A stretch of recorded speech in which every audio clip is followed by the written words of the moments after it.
Hi, I'm Joel Fadley. The title of my legal research position paper is Freedom of Speech and Due Process for Sigma Alpha Epsilon at the University of Oklahoma. When the reprehensible 9-second video of Sigma Alpha Epsilon members chanting racial slurs hit the news, swift action had already been taken. The national headquarters of SAE responded by closing down the University of Oklahoma chapter, and the president of OU, David Boren, demanded that the fraternity members move out of the campus house by the next day. President Boren went further to state he had determined the two students leading the racist song were expelled. All of this occurred within a 2-day period from when the video went viral. Were these two OU students' First Amendment rights of free speech violated? Were 5th and 14th Amendments of due process honored for the students? Are racial harassment so pervasive on campus and or this chant creating such a hostile environment for academic freedom that quick decision-making was due? This legal research position paper will argue that the SAE hate speech is not protected by the First Amendment, and although institutional procedure could have been handled better, due process was served. Relevant case law and legal principles will be juxtaposed with supporting and countervailing considerations. In the summer of 1963, Dr. Martin Luther King Jr. wrote from a Birmingham jail that injustice anywhere is a threat to justice everywhere. He may have been speaking in geographical terms by referring to his home state of Georgia, but the same quote could apply figuratively to the recent racial chanting episode and resulting fallout in Norman, Oklahoma. On Saturday evening, March 7, 2015, a bus full of University of Oklahoma Sigma Alpha Epsilon fraternity brothers and their dates were headed for a Founders Day dinner at a local country club. The behavior on the bus got out of control as a 9-second video clip caught members singing, quote, "There will never be a blank in SAE. You can hang him from a tree, but he'll never sign with me. There will never be a blank in SAE," unquote. After the video was leaked out by a black activist group, Unheard OU, the campus SAE chapter was disbanded Sunday night, March 8th by its national headquarters in Evanston, Illinois. According to Kincaid, 2015, on Monday, OU President David Boren ordered SAE members to vacate their house by the end of Tuesday and condemned their behavior as racist, while referring to the fraternity brothers as bigots. On Tuesday, March 10th, the two students leading the chants were expelled from OU by President Boren. "I have determined that you should be expelled from this university effective immediately. You will be expelled because of your leadership role in leading a racist and exclusionary chant which has created a hostile educational environment for others." The national office of SAE said that it planned to expel all members of the Oklahoma chapter from the national organization and that it supported the university's decision to expel the two students. But according to Stephen Jones, attorney representing the alumni of the OU SAE fraternity, the students withdrew from OU on Monday. In a television interview, Mr. Jones stated that the students' First, Fifth, and 14th Amendments had been violated, citing freedom of speech and due process had been compromised. Popular opinion finds the actions of the SAE members reprehensible and wants immediate punishment. Racial tensions nationwide have been strained recently with the deaths of Michael Brown in Ferguson, Missouri by a police officer and Trayvon Martin in Sanford, Florida by a neighborhood watch volunteer. Media hype and sensational reporting has stoked the emotions of all interested parties. And no doubt, racial slurs are difficult to hear, especially by those who the intended victims are. But what issues are at stake here? Does the United States Constitution constrain the University of Oklahoma? Is hate speech protected by the First Amendment? Is attendance at a public university a right or a privilege? Was due process followed, or is it relevant in a public institution? Are there an unpublished history of pervasive racial harassment at OU, allowing quick decision making by the administration and the national headquarters of SAE? Or did OU react too quickly because of popular sentiment and public relations damage control? In the end, was justice served to all? The Fifth Amendment clause states, "Nor shall any person be deprived of life, liberty, or property without due process of law." The federal government wants to ensure that each person received equal protection of the law. The 14th Amendment is a post-Civil War Reconstruction era amendment that prohibits states from violating individual rights under due process. No state shall make or enforce any law which shall abridge the privileges or immunities of citizens of the United States, nor shall any state deprive any person of life, liberty, or property without due process of law, nor deny to any person within its jurisdiction the equal protection of the laws. Those 11 words are as important to us as Americans. It was repeated in 2 amendments. What about OU being constrained by the Constitution?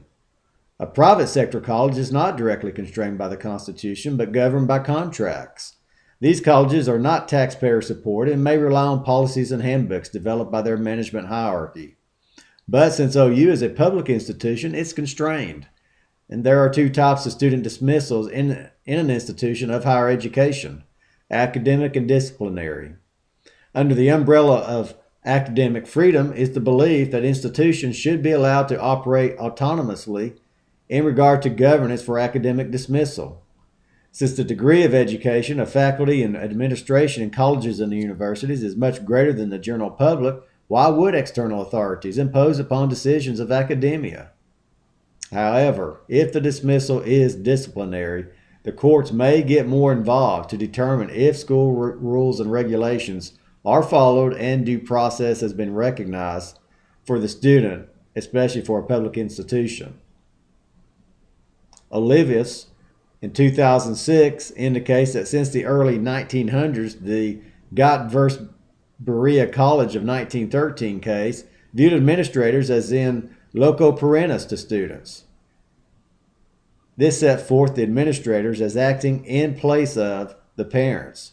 Well, this mindset prevailed until Dixon v. Alabama State Board of Education in 1961, when a distinction that due process was necessary for disciplinary dismissals. The district court stated, "The right to attend a public college or university is not in and of itself a constitutional right. On the contrary, our holding is that due process requires notice and some opportunity for hearing before a student at a tax-supported college is expelled for misconduct."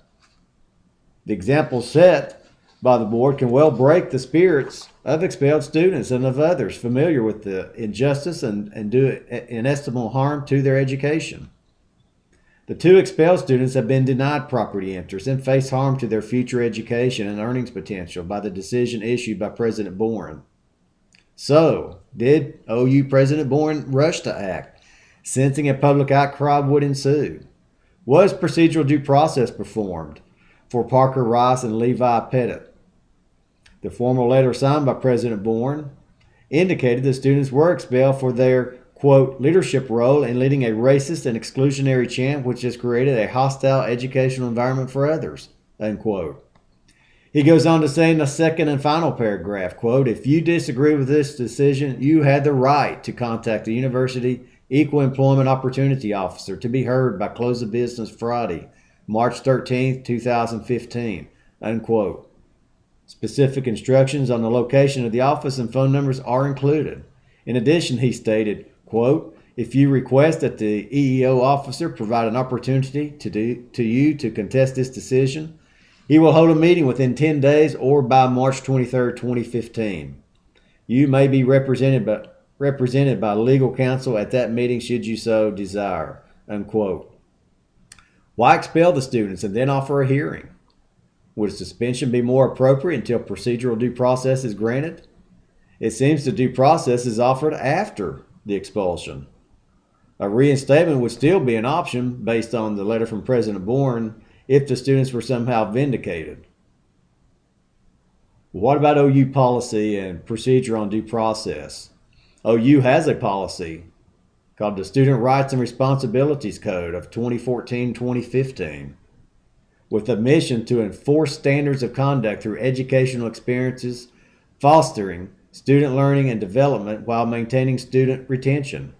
Section 3 student rights states students of the University of Oklahoma are guaranteed certain rights by the constitutions of the United States and state of Oklahoma. Item 3 specifically states the student has the right to certain procedural due process, including notice and an opportunity to be heard.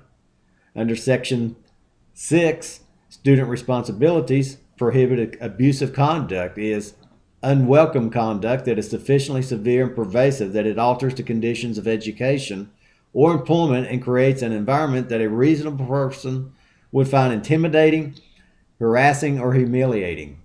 Further, OU has a procedure named Appendix A to execute this policy. The phrase safeguards regarding expulsion is repeated, and nowhere is the president allowed to make decisions regarding a student's expulsion without due process. Only 2 days lapsed from the release of the SAE bus event video before the president signed the expulsion letters on March 10th. It is unlikely that the appropriate procedures were followed in that short time frame, and one would think General Counsel will be consulted before a decision is made, and the letter to the two students seems to indicate a thoughtful response. What about substantive due process? Did OU act in an arbitrary and capricious manner? In July 2014, according to Kersey, in an article in 2014, an OU football player, Joe Mixon, assaulted a 20-year-old female, resulting in 4 broken facial bones. Suspended from the team for his freshman year, he remains a part of OU and will be given the opportunity to make the football team next year. President Bourne spoke on October 31, 2014, quote, "We hope that our students will all learn from those standards, but at the same time, we believe in second chances so that our students can learn and grow from life's experiences," unquote. Do the 2 expelled SAE students have a case that they were treated in an arbitrary manner and thus denied substantive due process? Why was Mixon given a second chance? Do athletes garner special treatment? Since the 2 SAE students are not in a protected group, they can't claim disparate treatment. But OU administration must re-examine their internal governance and strive for more consistency in addressing wrong behavior. There are a lot of unanswered questions about the due process exercised by OU, but the mitigating circumstances in the next sections of this paper will dispel or address those issues. It's been stated that a public university is constrained by the Constitution and internal governance must support the law.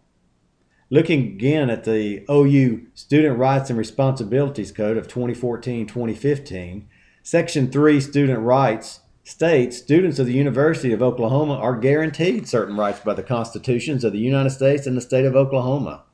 Certainly this is a reference to the 1st, 5th, and 14th Amendments. However, in those 10 rights, there are no references to freedom of speech, only to due process, discrimination, and other various OU-specific codes. Regardless of what is written in the OU Code, First Amendment rights are relevant, and particularly to a taxpayer-supported university. But are there exceptions to claiming protection under the First Amendment? Is hate speech protected? The courts seem to waver on this issue and attempt to define exceptions.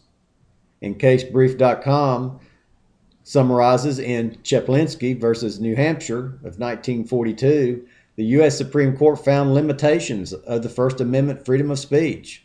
Walter Chaplinsky, a Jehovah's Witness, was in a public area preaching and passing out literature. His behavior created much commotion and traffic problems.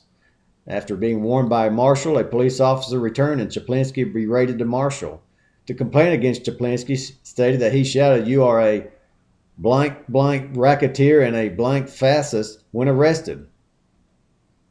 He took God's name in vain.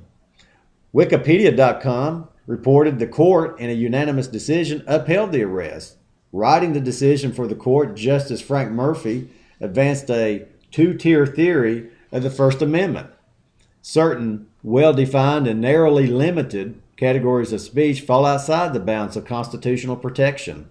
Thus, the lewd and obscene, the profane, the slanders, and in this case, insulting or, quote, fighting words, unquote, neither contributed to the expression of ideals nor possess any, quote, social value, unquote, in the search for truth.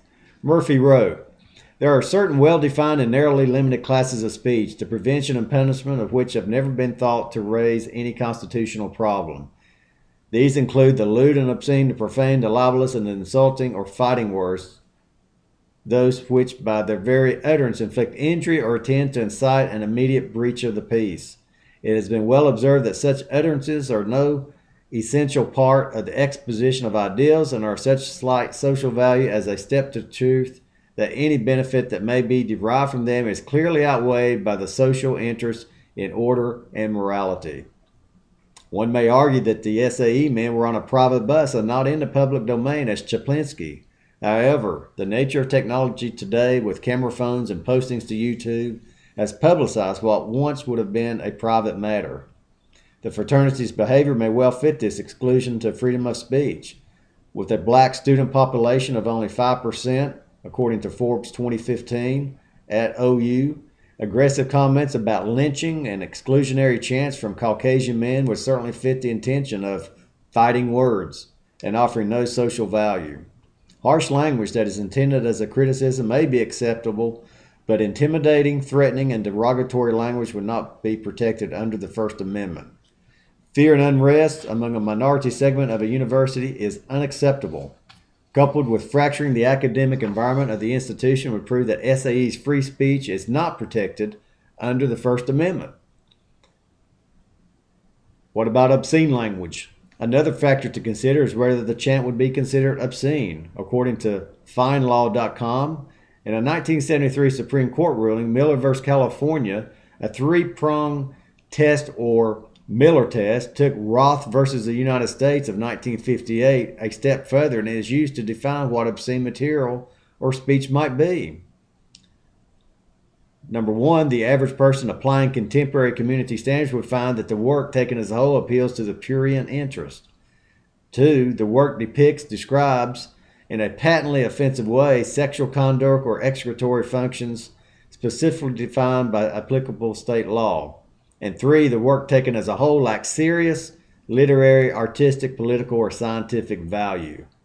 Olivius of 2006 reviewed Cohen versus California case from 1971, a United States Supreme Court case dealing with freedom of speech. A 19-year-old man wore a jacket in a Los Angeles courthouse with the words, "Blank the draft." Sentenced to 30 days in jail for disturbing the peace, it was appealed to the Supreme Court of the United States.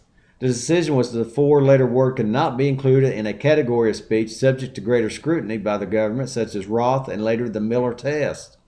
It cannot be considered fighting words, since it was not directed to a specific group or persons. What is the difference between obscene and profane? Well, obscene comes from the Latin obscenus, meaning foul or detestable. It generally refers to the body or bodily functions and tends to be more sexual in nature.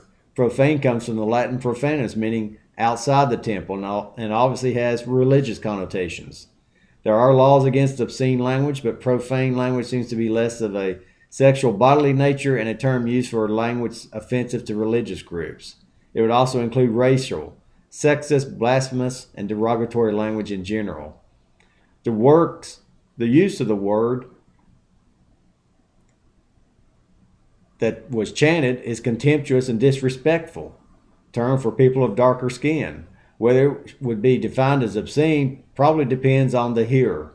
Unlike the Cohen case, the SAE members directed their chant as a specific group of people, a group who are Americans attending a university as a privilege, just as the offenders. SAE members cannot hide behind the First Amendment protection. Their speech was inflammatory and must be defined as fighting words.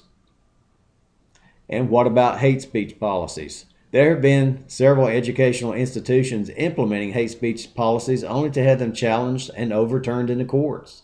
One such case, according to Hudson, is John Doe versus University of Michigan of 1989. During a period of escalating hate speech and harassment, the University of Michigan sought to modify school policy and incorporate some prohibited physical and verbal actions.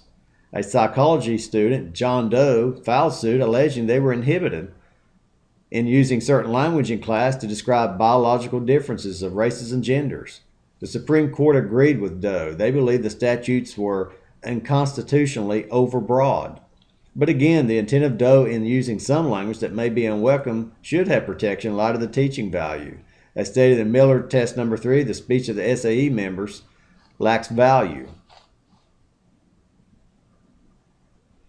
Hudson said the next major legal challenge involving a speech code arose out of a plan called Design for Diversity at the University of Wisconsin in 1991. In UMW or UWM Post versus Board of Regents of University of Wisconsin. Several campus incidents triggered the adoption of a speech and code targeting hate speech. These incidents included a fraternity erecting a picture of a black Fiji Islander during a party. Another fraternity held a slave auction featuring pledges in blackface mimicking African American entertainers. The policy in part prohibited addressing any specific individuals with racist or discriminatory comments that demean the race, sex, religion, color, creed, disability, sexual orientation, national origin, ancestry, or age of the individual or individuals, and creating an intimidating, hostile, or demeaning environment for education, university-related work, or other university-authorized activity. The policy did not prohibit speech expressing derogatory opinions about a specific racial group in a classroom discussion because the speech was not directed at a specific individual. A student newspaper and several students challenged the policy on First Amendment grounds. In the 1991 case, UWM Post versus Board of Regents of University of Wisconsin, a federal district court agreed and struck down the policy. Hudson summarized this case, coupled with the Michigan and Wisconsin decisions, created a formidable legal hurdle for universities to clear. Central Michigan University and Stanford University could not clear that hurdle either. In 1995, the Sixth U.S. Circuit Court of Appeals struck down the University of Central Michigan speech code in Dambrot versus Central Michigan University. That same year, in Corey versus Stanford, a California state court ruled that Stanford University speech code violated the First Amendment. Some First Amendment advocates cheered these court decisions as the demise of campus speech codes. Speech codes may be frowned upon by the courts due to the specifics of how they are developed, but certainly there are exceptions to free speech, such as the SAE's racial slurs. Chanting life-threatening lyrics and thereby creating a hostile educational environment is grounds for dismissal. When there are allegations of harassment in an organization, one of the first steps is to determine the severity and pervasiveness of the activity. It may be severe and not pervasive, which would require a lesser response in addressing the conduct. The SAE chapter at OU, along with other chapters across the U.S., has a questionable history of racial diversity and unacceptable behavior. Based on the SAE.net website, the national headquarters has appointed a Director of Diversity and Inclusion, and a comprehensive review of all 237 chapters has been initiated to determine if any racially offensive or derogatory behavior is ongoing at any of the chapters. Inside Higher Ed's New of 2015 revealed that in 1982, the University of Cincinnati suspended the Sigma Alpha Epsilon chapter after it organized a racist party around Martin Luther King Jr.'s birthday. According to an article in the New York Times, flyers for the event encouraged revelers to bring such things as a canceled welfare check, your father if you know who he is, and a radio bigger than your head. In 1992, the Texas A&M University chapter hosted a Jungle Fever themed party that, according to an outline exhibit created by the university's Cushing Library, featured blackface, grass skirts, and slave hunts. In 2000, members of SAE at Oglethorpe University were among men from 4 fraternities who threw bottles at black athletes and yelled racial slurs during a cross-country meet. In 2002, a member of the Syracuse University chapter of SAE wore blackface out to local bars.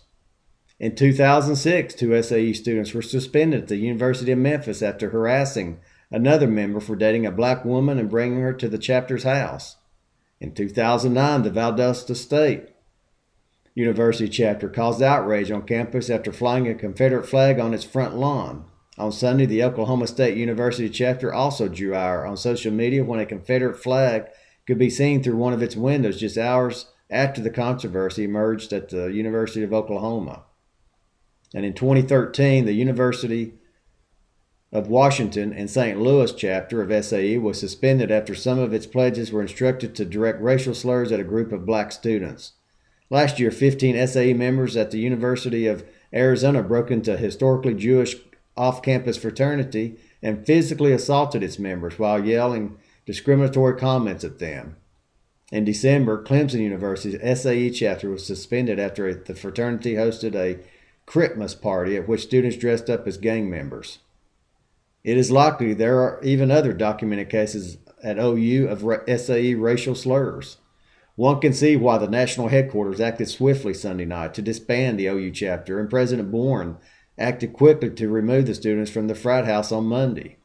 A failure to act can only result in toward issues of negligence if harm would come to students stemming from these racial threats.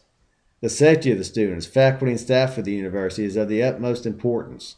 Further detail and case law concerning safety and internal governance is detailed in the Disruption to Learning section. Rousseau, in 2010, stated most case law points to attendance in a university as a privilege and not a right. All of us, in 2006, highlighted in Anthony v. Syracuse, a case from 1928, when a student was discharged due to immoral behavior. The regulation referred to in the registration card as to continuance at the university, printed on page 47 of the university catalog, was as follows. Attendance at the university is a privilege and not a right. In order to safeguard its scholarship and its moral atmosphere, the university reserves the right to request the withdrawal of any student whose presence is deemed detrimental. Specific charges may or may not accompany a request for withdrawal. The activity of the SAE members is indeed detrimental. It's been reported that investigations continue concerning other students involved in the racial slurs on the bus ride. But what about the other brothers in the fraternity who chose to be part of such an organization? What about the moral culpability of those that knew nothing or that knew but did nothing? True, our laws legislate against what society has deemed immoral behavior. There are no laws that can legislate good behavior. But we often forget with privileges comes rights, and not for ourselves. Rights are intended to help our fellow man when we are in a position of strength and they are in weakness. The Bible says in James 4:17 that if anyone then knows the good they ought to do and doesn't do it, it is sin for them. And although this is not a religious discussion, it must be stated that effective shared governance and operational efficiency includes responsible action by all students, administration, and faculty. A poem that Pastor Martin Niemöller in post-World War II Germany states, "First they came for the socialists, and I did not speak out because I was not a socialist. Then they came for the trade unionists, and I did not speak out because I was not a trade unionist. Then they came for the Jews, and I did not speak out because I was not a Jew. Then they came for me, and there was no one left to speak for me." The brothers of SAE are guilty of not speaking up. They bore the price for allowing this unacceptable behavior to become a pattern in the local chapter. National SAE is suffering the consequences for not being proactive and involved in ongoing activity of all chapters. OU is publicly embarrassed and outraged that this behavior has occurred on its diverse campus. America is saddened and angry as well, and took a step back on racial progress, March 7th. Having laid the foundation of constitutional constraints, let's not forget the heart of a university's mission, academic freedom. Did the racist chants create disharmony among the students, even leading to strife? Are the victims of this intended intimidation fearful and unable to perform at their best in the classroom? It is totally unacceptable for hate speech to impact the learning experience. President Bourne, in the second part of his basic statement of expulsion, said the SAE member, quote, has created a hostile educational environment for others, unquote. The acid test questions whether this was a material or substantial disruption for students in the school, and particularly black students. FirstAmendmentSchools.org describes in Tinker versus Des Moines School District, a case from 1969, that several students planned to wear black armbands to school to protest U.S. involvement in the Vietnam War and mourn the dead on all sides. School officials learned of the impending protest and quickly adopted a no armband rule, even though they allowed students to wear other symbols. The students nonetheless wore the armbands to school. School officials suspended them for violating school policy. The students sued, claiming violation of their First Amendment rights. The issue is whether school officials can censor nonviolent student speech without showing that the speech will cause a material and substantial disruption of school educational activities or collide with the rights of others. By a 7-2 vote, The court held that school officials cannot censor student speech unless school officials reasonably forecast that the speech will cause a material and substantial disruption of school activities or collide with the rights of others. Mere apprehension of disturbance or an offense given is not enough.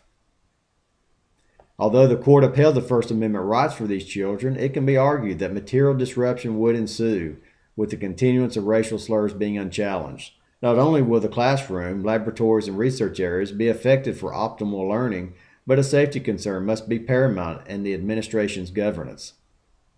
Olivas, 2006, examines in detail the Hammond v. Brown case, which revolved around the 1970 Kent State tragedy that resulted in the deaths of 4 students. This case defined the root cause to the unrest as much deeper than the National Guard or students. The blame lay with the administration and policies formulated and carried out for a number of years. These policies resulted from poor internal governance, fostered laxity, and permissiveness for students and faculty. There was no control over the radical student element, and dissension toward government was rampant by professors in the classroom. Uncontrolled free speech nurtured the culture that bred disaster. But unchallenged rebellion, intimidation, and disrespect can have a hostile and corrosive effect on higher education and its mission. If the behavior at the SAE chapter continued unchecked, even more serious events will occur, not only within SAE, but Greek life in general.